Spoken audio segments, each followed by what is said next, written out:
भाइयों, जैसा कि आप सभी लोग मुझसे भली भांति परिचित हैं, है ना। बेलाताल से agree clinic and agri business centre, Belatal से रवि व्यास, और मेरा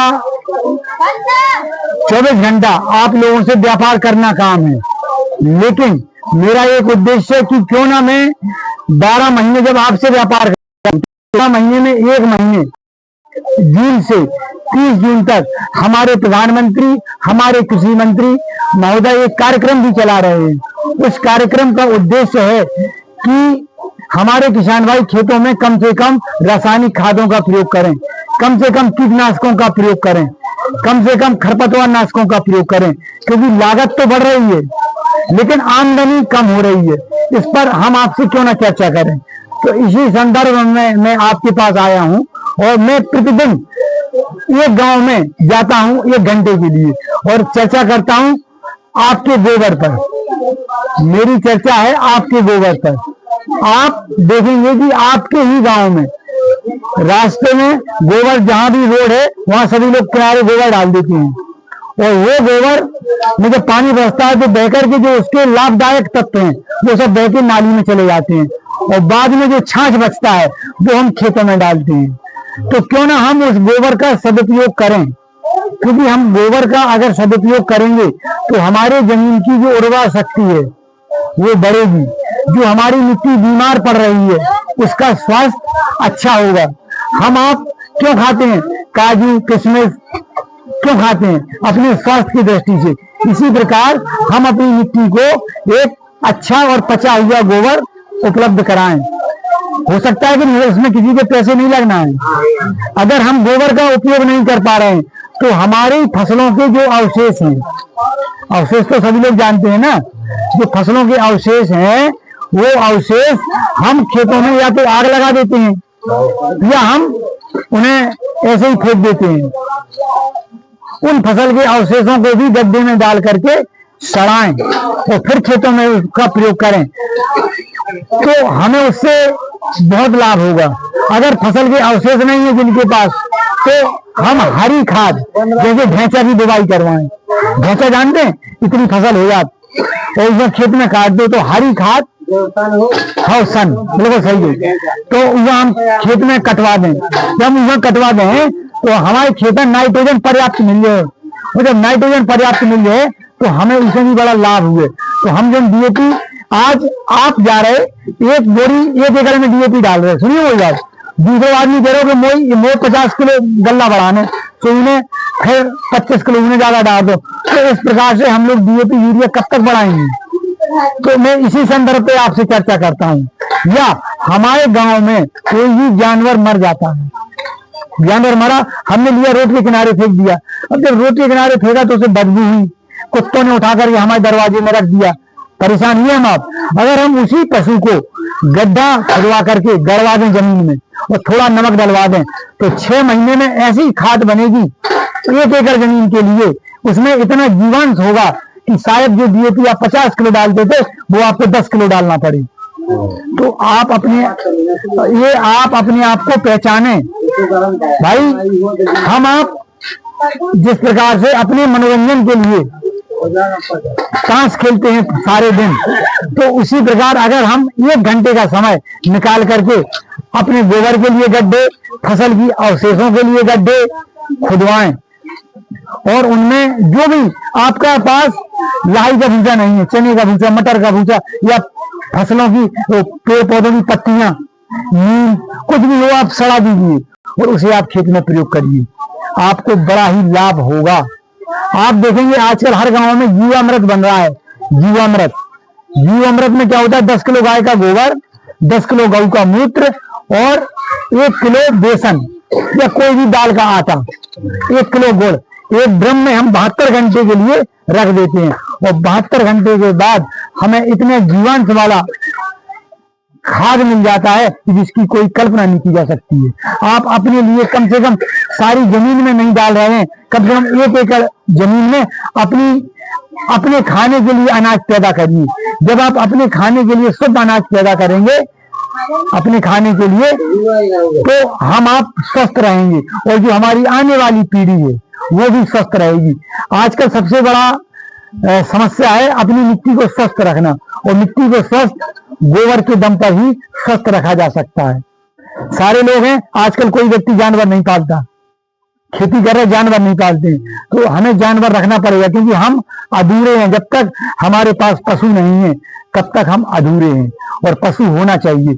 आप क्या समझते हैं? आप बाजार से एक बोरी की डीएपी ले आए और आपने खेत में डाल दी। जो आप डीएपी डालते हैं पता है वो अघुलनशील होता है, वो कभी घुलता ही नहीं है।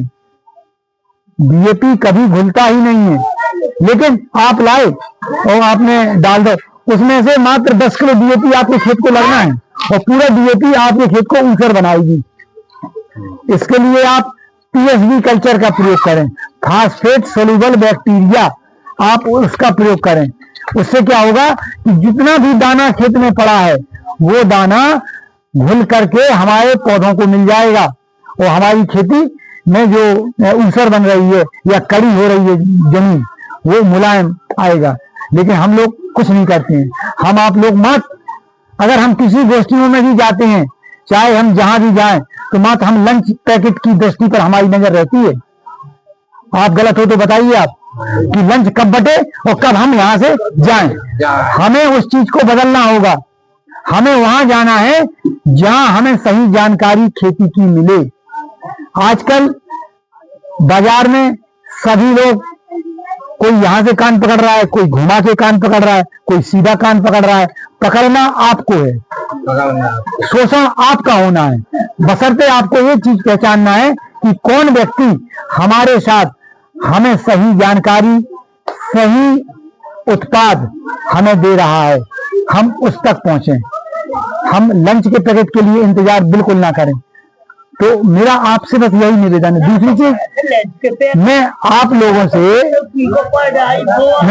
से यही निवेदन करता हूं कि आप लोग हमेशा ऐसा ना करें कि अभी आप देखिए बाजार में, एक मिनट रुकिए जाते बाजार में अभी सीजन आ गया, बीज उपचार, अपन लोग मूंगफली में बीज उपचार करते हैं।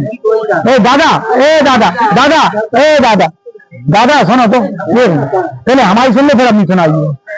अपन लोग बाजार जाते हैं, 1 किलो का पैकेट और 1 लीटर की बोतल बीज में मिला के लाने। एक दुकानदार 700 की देता है, एक दुकानदार 1000 की देता है, एक 1200 की देता है। आप क्या कहते हैं? अरे वो यार 700 वाला बहुत बढ़िया, वो सस्ते दे रहे हो। कहीं ऐसा तो नहीं वो 700 वाला आपको दूसरी तरफ से कान पकड़ के आपके साथ डुप्लीकेसी कर रहा हो? इस चीज का भी आप लोग ध्यान रखिए, क्योंकि आजकल बाजार में सभी लोग बैठे हैं कि हमें आपकी जेब से कितना पैसा निकालना है, इसलिए बैठे हैं। तो बीज उपचार ट्राइकोडर्मा से करें। ट्राइकोडर्मा आता है जैविक फफूंदीनाशक, उससे हमारे पौधे अच्छा जमाव लेंगे। तो ऐसा कार्यक्रम अपनाएं, ऐसा कार्यक्रम बिल्कुल ना अपनाएं कि जाओ बाजार में 1 किलो का डब्बा ले आए, एक पाउडर ले आए, पूरे जी भैया पहले डब्बा मिला दो, मतलब क्लोरोपाइरिफास तो पाउडर चमक गए, दाने हो गए नीले और हम दे दें। ये नहीं है, इसका भी एक तरीका है, FIR, फफूंदीनाशक, कीटनाशक और कल्चर।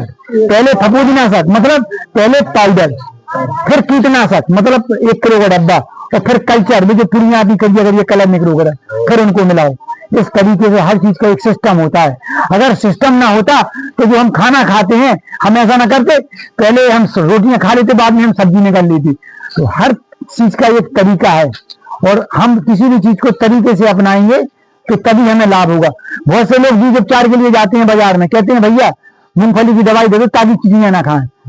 जबकि सबसे ज्यादा चिड़ियों को आटा और शक्कर खिलाने वाला व्यक्ति भी किसान है। चिड़ियां ना खा जाए, जबकि चिड़िया कितना मूंगफली का दाना खा जाएगी। जो दाने ऊपर डले हैं वो दाने तो वैसे या कोई उनको जमना ही नहीं है, लेकिन हमारी चिड़िया ना खा जाए, ये गलत है। जो जमीन के नीचे दाना है उस दाने को कोई ना कीड़ा खाए, ना कोई फफूंदी जनित बीमारी लगे। हमें उस दाने को सुरक्षित रखना है, इसलिए हम फसलों में बीज उपचार करते हैं। ठीक है, आपके कोई सवाल हो तो आप बताएं। इसी का देखिए किसान भाइयों, मैंने आपसे बात की, चर्चा इस बात पर की और आप सभी ने उस चीज को सुना। मैंने आपसे चर्चा गोबर पर, आप अपने आप को पहचाने, अपने गोबर का सदुपयोग करें, फसल के अवशेषों का सदुपयोग करें, फसल के जो आपके मृत पशु हैं उनका भी आप सदुपयोग करें, उस मरे हुए पशु का, अपने खेतों का जीवन से बढ़ाएं उससे। तो मैं आप पर इसी पर चर्चा करने आया था और वो मैंने आपसे चर्चा की। अगर आपके कोई सवाल हो तो आप मुझसे पूछ सकते हैं, अन्यथा हमारी आपका जो कार्यक्रम है और यहीं हम कार्यक्रम को विराम करते हैं। और आप सभी ने इतना मेरा सहयोग दिया के लिए मैं सभी का हृदय से आभार प्रकट करता हूँ।